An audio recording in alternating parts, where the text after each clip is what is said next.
Canada, le veau de grain est une production spécialisée, concentrée principalement au Québec et en Ontario, avec environ 130 000 têtes commercialisées annuellement. Actuellement, le système canadien de classement de la viande de veau classe les carcasses en fonction de leur conformation, de leur état de finition et de la couleur de la viande et de la graisse, conformément au règlement sur le classement des carcasses de bétail et de volaille. Contrairement à d'autres industries de la viande, les carcasses de veau au Canada ne sont pas classées en fonction de leur rendement en viande. Les estimations du rendement des carcasses sont importantes pour évaluer la croissance et sélectionner les animaux en fonction de leurs caractéristiques de production. Le contenu en viande maigre totale ou en viande vendable est le principal critère utilisé pour déterminer la valeur de la carcasse et par conséquent, les estimations de rendement sont incorporées dans la plupart des systèmes de classement existants. Le rendement en viande maigre se définit comme la masse totale de muscles divisée par la masse totale de la carcasse chaude. L'industrie canadienne du veau souhaite développer une méthode d'évaluation du rendement pour le classement des carcasses. Actuellement, elle ne dispose pas des données de mesure anatomique nécessaires à la prédiction du rendement en viande pour le veau.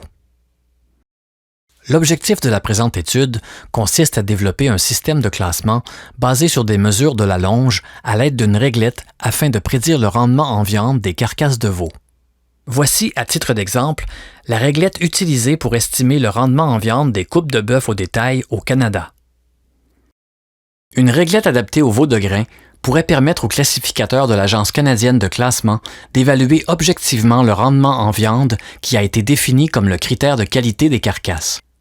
C'est dans cette optique qu'à la demande des producteurs de bovins du Québec, un projet a été réalisé en 2 phases simultanées au Québec et en Alberta par Agriculture et Agroalimentaire Canada en collaboration avec l'industrie canadienne du veau. Transportons-nous à l'abattoir de Montpac International, situé à Saint-Germain-de-Grantham au Québec, pour la première phase des opérations de collecte des données. La première étape débute par la sélection des veaux en fonction du sexe et de la race.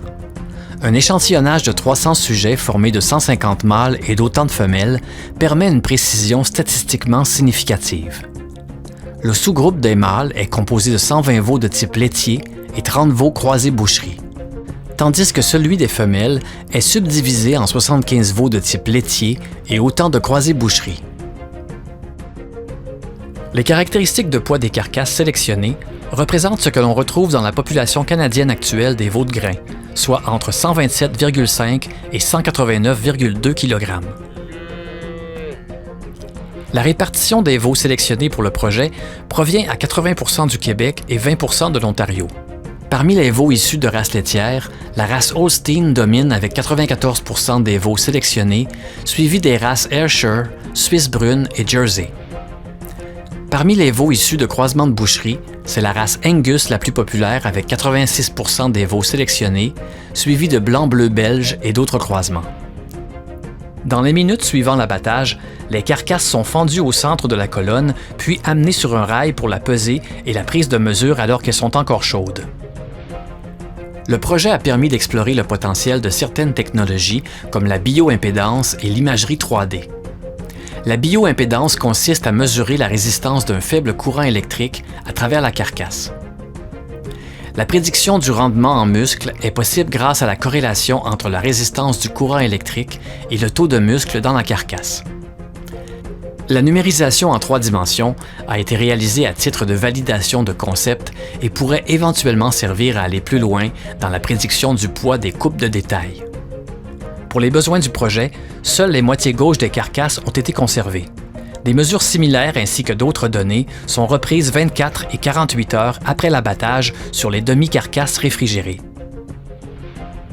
Après la pesée au 3e jour de collecte, les demi-carcasses ont été coupées au niveau de la 13e côte pour séparer le quartier arrière du quartier avant. Ceux-ci ont été pesés et identifiés clairement, de façon à ce que la seconde équipe située à la combe puisse les rassembler et poursuivre la collecte des données. À l'aide d'un vernier numérique, diverses mesures de longueur et de largeur sont prises sur l'œil de longe en haut de la 13e côte. Un membre de l'équipe prend également la mesure de l'épaisseur de gras en des points bien précis au quart, à la demi et aux 3/4 de l'œil de longe. La mesure de la surface de l'œil de la longe est soumise aux analyses statistiques afin de valider sa corrélation avec le rendement en viande des carcasses. Une grille permet d'établir la surface de l'œil de longe d'une façon simple et avec précision. Il s'agit de dénombrer le nombre de carrés de 1 cm² à l'intérieur de la surface du muscle. Du point de vue du consommateur, la couleur est aussi une des caractéristiques de qualité les plus importantes de la viande de veau. À l'aide d'un colorimètre NIX Pro, on attribue aux carcasses une valeur associée à la luminosité et à la couleur de la viande sur la surface de l'œil de longe. Avant de procéder, on s'assure de respecter une période d'attente de 20 minutes, précisément après la séparation de la demi-carcasse en quartiers, pour assurer une bonne période d'oxygénation de la viande. Ce délai permet de stabiliser le changement de couleur du muscle. Voilà ce qui complète la première phase de prise de données. Les quartiers sont ensuite placés soigneusement dans des boîtes en vue de leur transport vers le Centre de recherche et de développement d'agriculture et agroalimentaire Canada à Lacombe, en Alberta. Les quartiers sont disposés de façon à préserver la forme de la côte pendant le transport. Cette précaution permet de faire des coupes entre les 12e et 13e côtes et entre les 11e et 12e côtes afin de prendre les mêmes mesures biométriques de classification sur l'œil de longe à Lacombe. Un camion réfrigéré met environ 4 jours pour parcourir les 4000 km de distance qui séparent l'abattoir de Saint-Germain au Québec du Centre de recherche et développement de Lacombe en Alberta. Dès l'arrivée du camion à Lacombe, les membres de l'équipe albertaine s'affairent à le décharger puis à déballer les boîtes pour la suite des opérations. Pour les mêmes objectifs d'exploration de nouvelles technologies, les scientifiques du Centre de recherche de Lacombe ont utilisé des caméras spécialisées pour photographier les demi-carcasses de veau ainsi que la surface de la coupe entre les quartiers. Pour la première prise de vue, les quartiers avant et arrière sont suspendus à un crochet. On les assemble de façon à reconstituer les demi-carcasses pour une prise de photo à l'aide d'une caméra spéciale et la collecte de diverses données. Un resurfaçage est effectué sur l'œil de longe au-dessus de la 13e côte et des coupes sont faites entre la 12e et la 13e côte et entre la 11e et la 12e côte. Les mesures potentielles effectuées sur les coupes de l'œil de longe pour estimer le rendement en viande maigre sont reprises à l'aide du vernier numérique et de la grille. Ainsi, les mesures de l'épaisseur de gras sont prises au quart, à la demi et aux 3/4 de l'œil de longe, entre les 11e et 12e côtes et entre les 12e et 13e côtes. Ce sont ces mesures biométriques de dimension du muscle et d'épaisseur de gras qui sont utilisées dans les analyses statistiques pour estimer le rendement en muscle. Ces mesures sont aussi utilisées pour établir les paramètres de dimension du muscle et des classes de gras figurant sur la réglette de classement. Après le délai d'attente de 20 minutes nécessaire à l'oxygénation de la viande, on reprend les mesures de la couleur de la viande. Le Centre de recherche et développement d'agriculture et agroalimentaire Canada de Lacombe dispose d'un scanner par absorptiométrie biphotonique à rayon X, communément appelé DEXA. À partir d'un sous-échantillon de carcasses découpées et disséquées par des techniciens bouchers, le projet a permis de régler l'appareil DEXA pour le veau de grain, permettant ainsi d'estimer le contenu en viande maigre, en gras et en os des carcasses sans devoir effectuer la procédure de dissection sur les 300 carcasses du projet. Cette méthode réduit considérablement le temps et les efforts pour obtenir les données de composition tissulaire des carcasses. L'appareil DEXA a démontré une grande précision dans la détermination des différents tissus présents dans les coupes primaires et dans la carcasse. Les poids de muscles estimés par DEXA pour les 300 demi-carcasses ont été utilisés pour le calcul des rendements. Lorsque les découpes sont complétées, la viande est soigneusement emballée sous vide et mise en boîte pour être réexpédiée au Québec à l'état congelé. Une analyse de corrélation indique que la viande maigre totale disséquée est principalement corrélée à l'épaisseur du gras dorsal et à la surface de l'œil de longe.